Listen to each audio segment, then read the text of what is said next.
Финансирование bilen uzak yaşam bulmayın. Birleşim bizlerin bari özümüz işledik. Развитие нашего вида спорта в наших руках. Будем стратегический вопрос решать, будет она расти.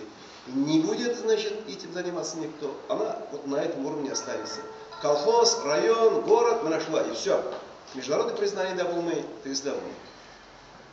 Стратегия такая должна быть. И у вас в уме вот это должна быть. Тем более у журналистов. Вы же освещаете его.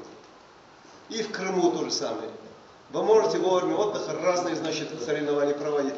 Его надо рекламировать вовремя отдыха длительного сезона. Ну вот смотрите, праздники надо делать. Вот то, что вы сейчас продекларировали, значит, у нас диски есть, у нас есть свое телевидение АТР, которое, значит, вещает, показывает эти все правила. Мы это уже, мы привлечь надо русскоязычное население. Привлечь надо. Именно через телевидение. У нас Павлик, еще кто там. Сейчас много ребят. 5-6%. А почему не 40, почему не 30? Ну, наши предки его придумали, а почему русскоязычное население этим не должно заниматься? Почему? Это его надо поднимать, престиж поднимется. А? Да. Только этим надо. Да. Тогда более интересно будет, более разнообразно.